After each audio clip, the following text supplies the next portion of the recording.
Alright, today I'm going to talk about the 2021 Tracker Off-Road 300 ATV. And if you're in the market currently shopping for a small two-wheel drive mechanical mule, then maybe you'll find this video helpful. Thanks for watching.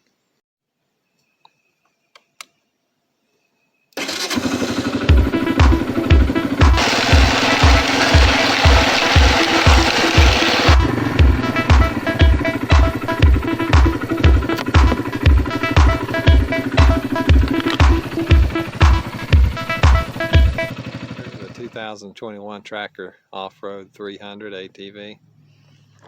And if you're not familiar with the Tracker 300, it's the same four-wheeler as the Kawasaki Brute Force 300, the Arctic Cat 300, and the Kymco 270.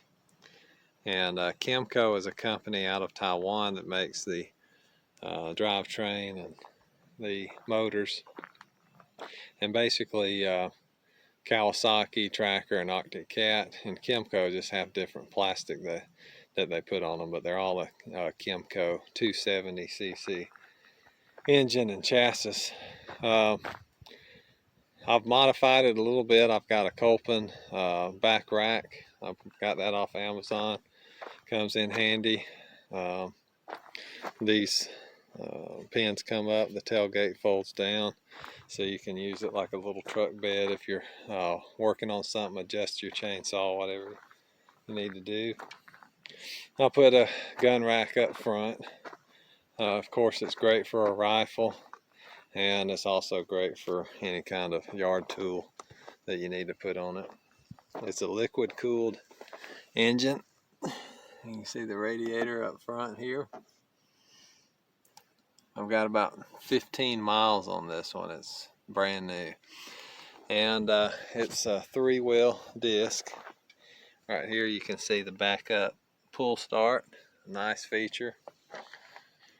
It's got running lights you can use. If it's, if you're in a place you might want to be seen, you can put the running lights on. It's got a fuel gauge, speedometer.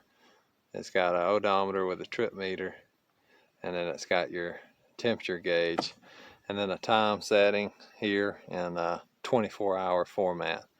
That's nice having a little clock on it. You ain't got to pull your cell phone out.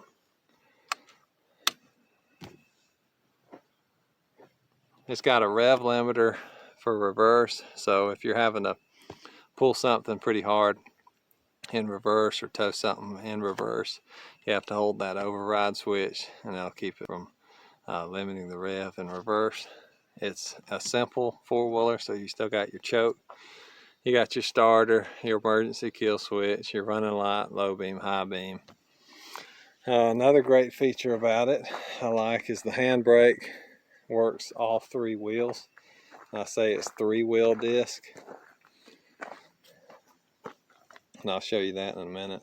Throttle here, I've got it limited so that I can only go halfway on the throttle, and that's because during the break-in period you're not supposed to run over like a medium or midway throttle, and it's still got plenty of go even just running half throttle. And it's a Cvt transmission, so you got your high, low, neutral, reverse right here. And it's got the sight picture right here for your oil level. It's a simple carbureted. It's a Japanese made carburetor. It's got a kill switch on it. I'm sorry, not a kill switch, a shut off valve right here. What I like about the shut off valve is even though it's got a fuel gauge, it's got a reserve also, so you can just sit there and run. You don't have to worry about gas leaving a regular on position. When you run out of gas, you got the old-fashioned reserve that's got plenty of gas to get you back to the house and continue with your chores. Like I said, it's liquid cooled. Here's the little radiator. You got easy access for all your parts in the future if you have to replace stuff.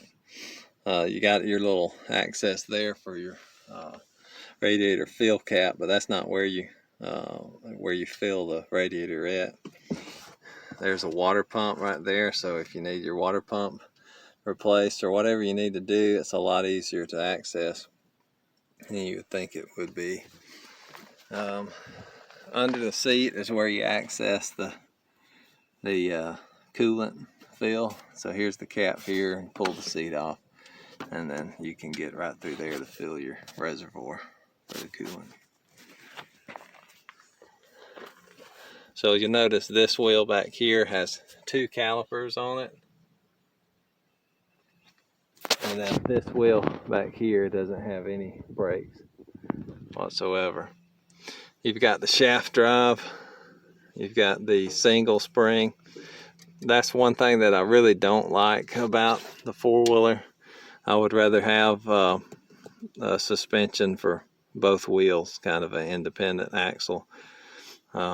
But that's just my particular taste. Doesn't mean there's anything wrong with it. I think it'd be a heavier duty 4-wheeler if you could do that, but it is a 300. It's got plenty of power and suspension to do what I need to, though. So the foot pedal works this caliper, and then when you use the handbrake, it works this caliper, and it also works the front brakes. Just FYI. Pull the seat off here. My daughter placed a rock there for me. There's your air cleaner, battery, coolant fill.